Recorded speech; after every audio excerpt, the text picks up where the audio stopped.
to this award ceremony. The Sakharov Prize for Freedom of Thought celebrates those remarkable people and organizations who stand up for freedom and democracy around the world, who blaze a trail and inspire others, who continue to fight for what they know is right, no matter how great the challenge or how large the sacrifice.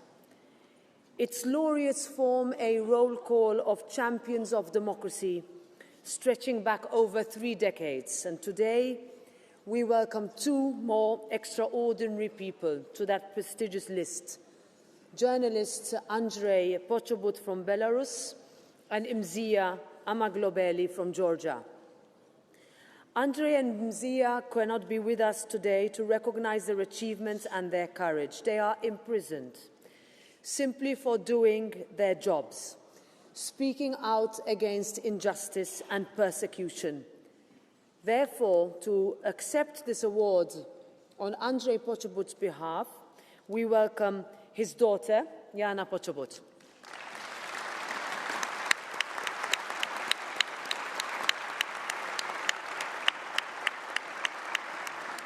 And on Mzia Amaglobeli's behalf, journalist Irma Dimitradze.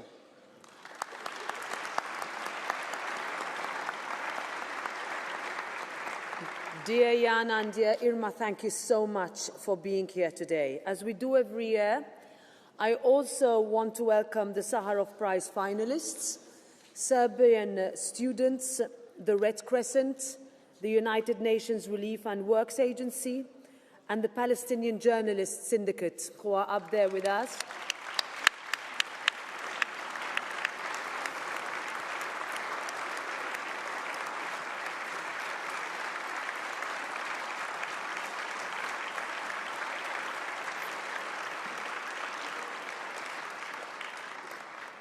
This House thanks you all for being with us here today. So now I invite you all to watch a short video on Andrzej and Mzia's path to becoming Sakharov laureates.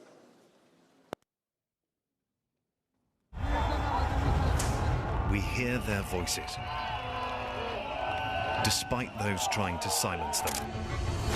Every year, the European Parliament honours brave people who take a stand for human rights, democratic values and the rule of law, with the Sakharov Prize for Freedom of Thought.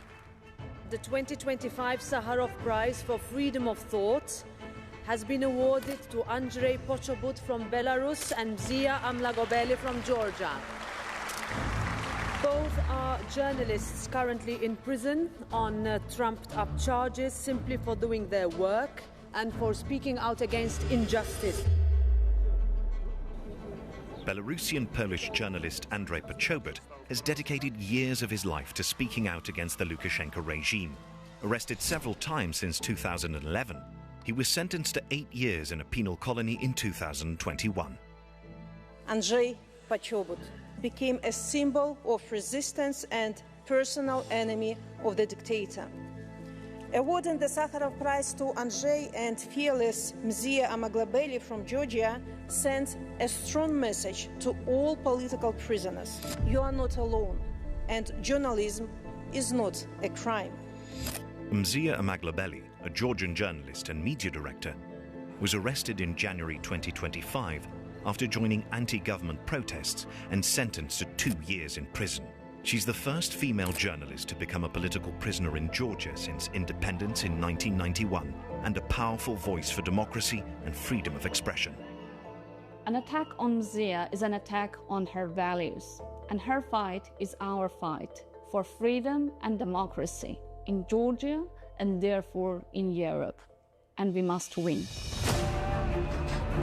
Members of the European Parliament have called for new, fair elections in Georgia and condemned the Lukashenka regime's widespread repression in Belarus. They've demanded the immediate and unconditional release of all political prisoners in both countries. Всеми путями, всеми возможными, невозможными путями нужно доставать этих людей из тюрем.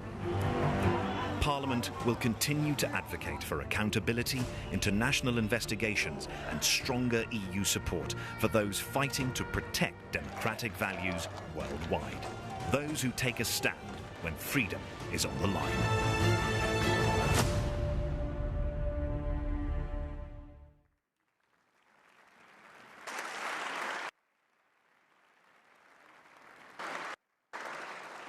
Dear colleagues, today, as we've just seen, we honour Andrzej Poczobut and Mzia Amaglobeli, the 2025 laureates of the Sakharov Prize for Freedom of Thought, awarded in recognition of their brave fight for democracy for the people of Belarus and Georgia.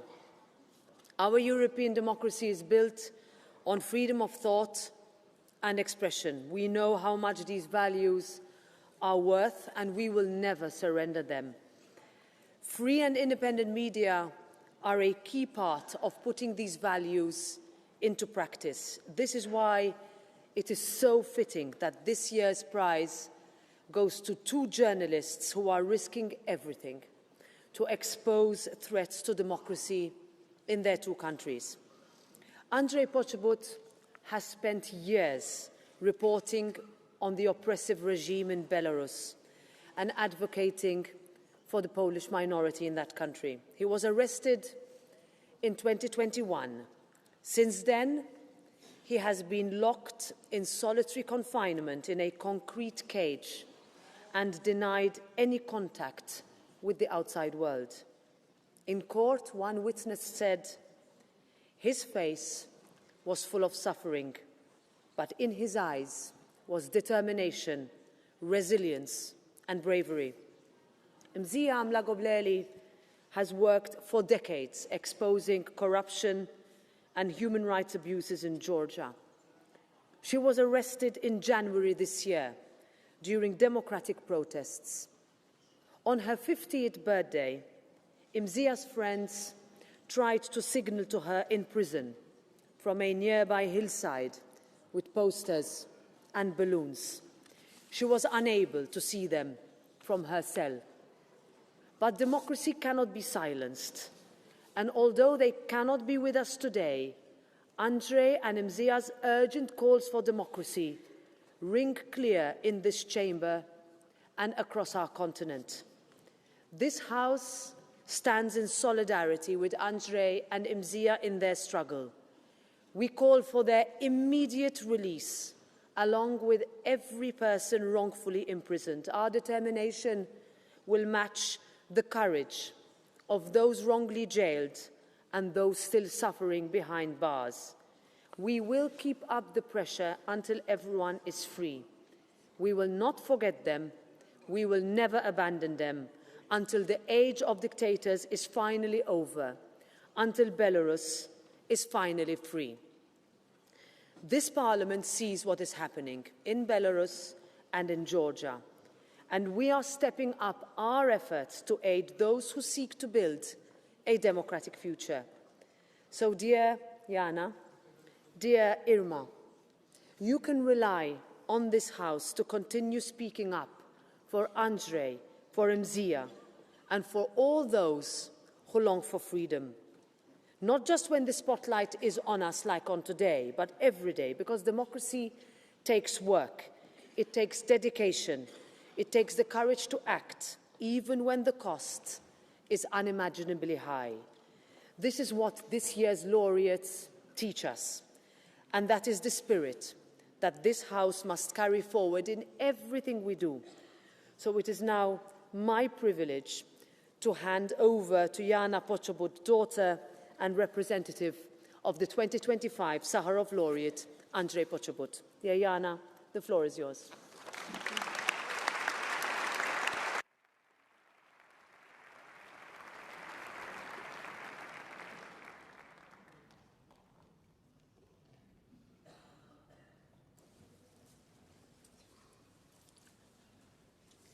Members of the European Parliament, ladies and gentlemen, it is a great honor to stand here today and accept this award on behalf of my father.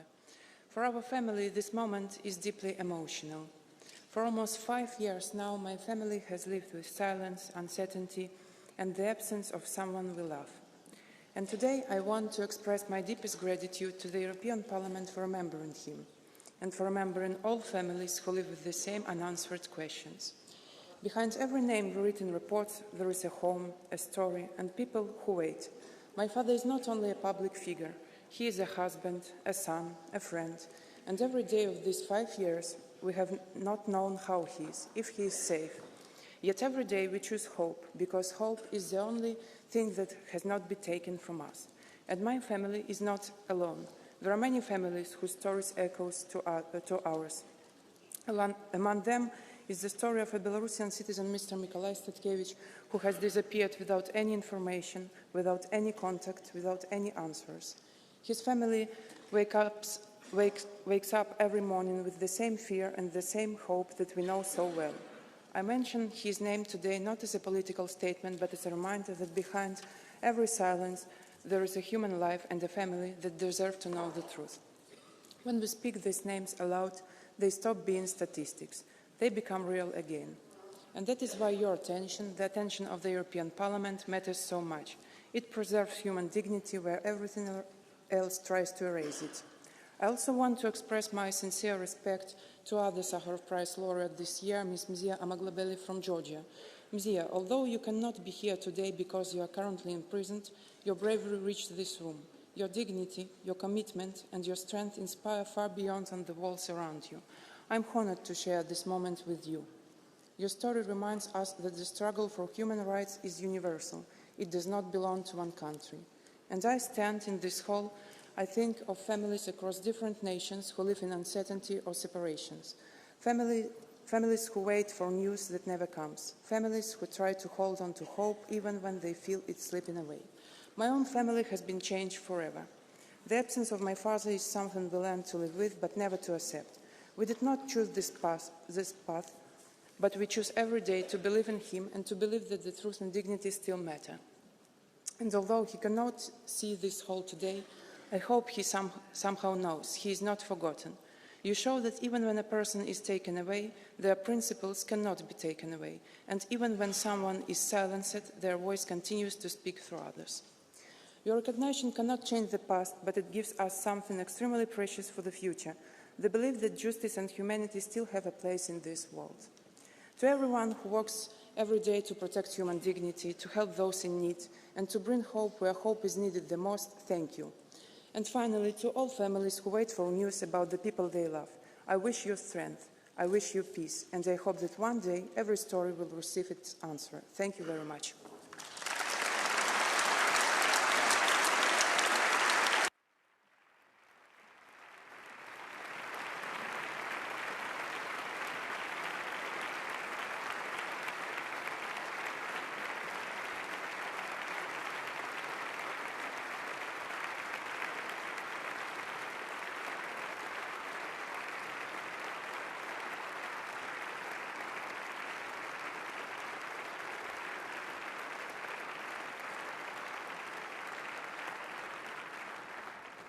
Thank you, dear Jana, for those powerful words. It's now my privilege to hand over to Irma Dimitritsade, representative of the 2025 Sakharov laureate Mzia Amaglobeli.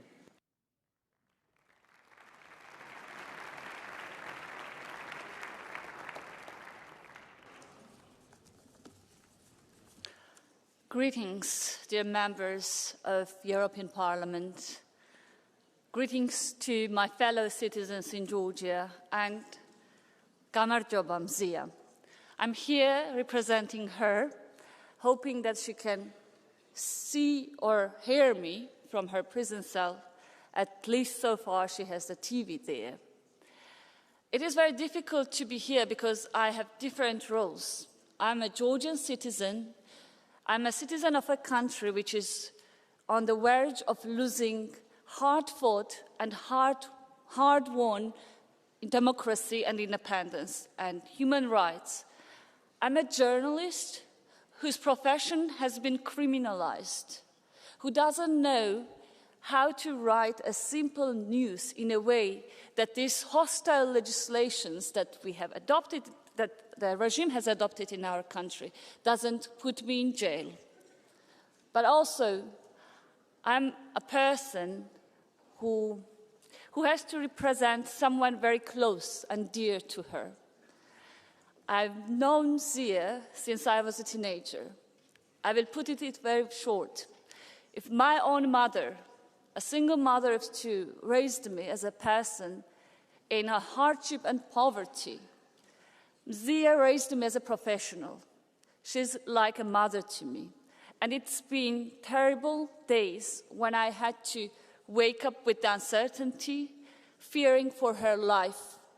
And it's been terrible days that now I'm awaiting to receive the results of medical examination, which will tell us, which were actually conducted very late, many, many months later, and will let us know if there is a chance to retain the 10% of her eye in one of her eyes that is still there. And obviously, there is only light perception in the another, so we don't know there is nothing, unfortunately, to do with that. Now, I'm here to deliver her speech mostly, because she asked me not to speak about her, and probably she will be angry now that I said so much, but you gotta get out and we can argue and discuss about it later. So here, Mzia's speech goes. Dear members of European Parliament, receiving the highest human rights award from you is a great honor and a great responsibility. And I accept it on behalf of my colleagues, the journalists who are now fighting in Georgia to save journalism as such. They work tirelessly to make sure that you hear the voice of resistance of Georgia's citizens, that the truth is not silenced. I accept this award on behalf of all political prisoners who are unjustly imprisoned and convicted for fighting for Georgia's European future. This award is a proof that our voice, the voice of Georgia's citizens, is well heard in the European Union. My people have walked a very long and difficult road for that voice to finally reach you, because there was always Russia standing between us. My generation knows well what kind of threat Russia is. And we do not need to turn to historical sources for the evidence. We have seen it with our own eyes and remember the years of Soviet occupation. We remember Georgians brutally beaten with shovels and poisoned with chemicals by Russian troops. We remember the August 2008 war, and we live through continued occupation of Georgia. There are still Russian troops on our soil. In the given circumstances, under the constant Russian threat, building democracy was not an easy job, but we did our best. We witnessed our votes having an impact on the elections, reshaped environment to eradicate corruption in higher education system, developed high-quality journalism and impartial media, debated the protection of human rights, the obligations of the states, and the responsibility of the citizens. During these years, a new generation of Georgians learned English and other European languages rather than Russian. We aspired for the world to stop seeing us through the Russian lens. Europe came to know contemporary Georgian writers, artists, and film directors. We exchanged knowledge, experience, and culture with you across the Black Sea. We discovered interesting issues, friends, and even beloved cities across Europe. So did you in Georgia. But here, now, today, in my home country, the aspiration toward European Union is being met with the repressions. The state there has been captured by a regime that serves Russian interests. For more than a year, Georgian citizens have been continuously protesting against the announcement suspending the EU accession process. And you must know that announcement was like an ember. It sparked the fire that has been still burning in Georgia ever since. This regime is ruthless. It beats, fines, arrests, and blackmails protesters. It destroys free journalism, abolishes opposition political parties, and imprisons their leaders, effectively dismantles non-governmental organizations, labels those who work in them as foreign agents, and, as we recently learned from a BBC investigation documentary, allegedly it poisons its own citizens using toxic chemical substances. The allegation that requires international investigation, and we count on you. Yet, this regime has failed to silence protests. Perhaps this is the very reason why European Union statements in support of Georgian people have been stronger and more precise than ever, and I'm deeply grateful for this. I also wish that these statements turn into an action, and that European leaders would use all available mechanisms to exert pressure on autocratic rulers. It is my wish that you stand for Georgian society, its democracy, and its European aspiration, the way you stand for the freedom of your own countries. Because, in the end, it all comes down to this. It must at least now be unmistakably clear that the force behind the horrors in Belarus, Ukraine, and Georgia is moving closer to the heart of Europe. It is heading towards your homes, and we are merely on its way. Soon, much of the European world will celebrate Christmas and New Year. In recent days, I have been thinking about how the leaders of the EU and the member states, of the US, of the UK, and other democratic states would congratulate the rest of the world. What will you tell them about the future, about a new world order, and about the peace? Will you say that the expansion of democratic governance and security is no longer a benefit of humanity? Will you say that we must accept the illusory peace and borders offered by autocratic and dictatorial forces? Will you say that economic influence takes precedence over the partnership based on equality, solidarity, and trust? That the international law, the institutions, have lost their power and are incapable of acting, while repressive regimes terrorize citizens fighting for freedom, democracy, justice, and dignity, terrorizes them by imprisoning them or forcing them into exile. We remain in Georgia, on the streets of our cities, where even holding a peaceful protest is now banned. We stay in prisons where we have been unlawfully confined. And while we keep up our fight, we look forward to you. And as someone who knows Russian threats very well, we are here to tell you that if the civilized world allows Moscow to unilaterally impose the so-called peace agreements and redraw borders according to its imperial ambitions, this will clearly be an announcement of the endless wars on this beautiful continent. If freedom-loving countries and nations like Georgia and brave, warrior, independent states like Ukraine are left alone in the face of Russia's hybrid warfare or military aggressions, it will be an irreparable historical mistake for which you and us will have to pay a heavy price. The fate of our struggle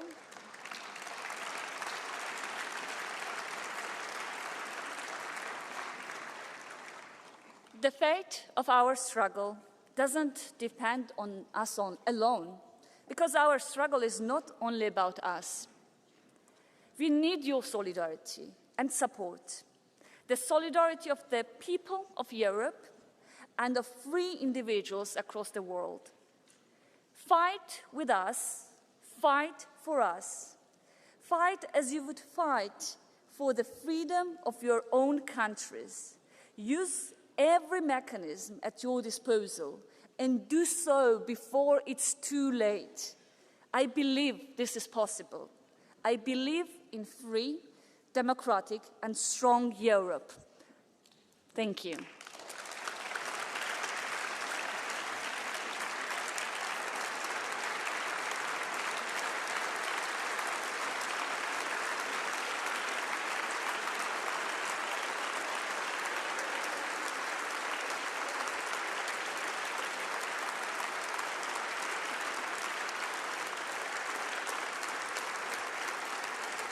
Thank you so much. Thank you.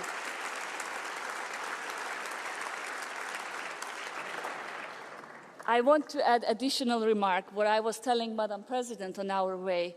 This hall is wonderful and those flags are beautiful, but they are missing some, don't they? Right?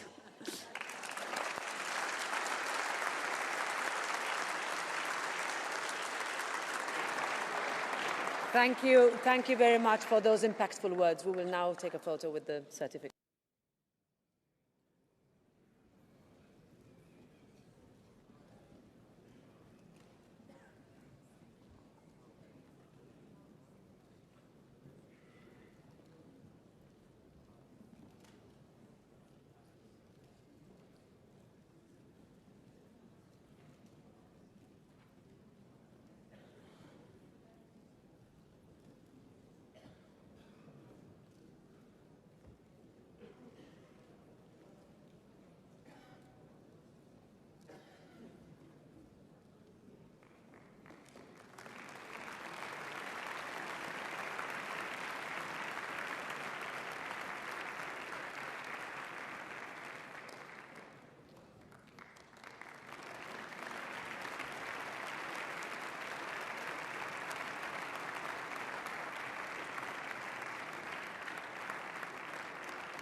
Okay, let's go to the vote.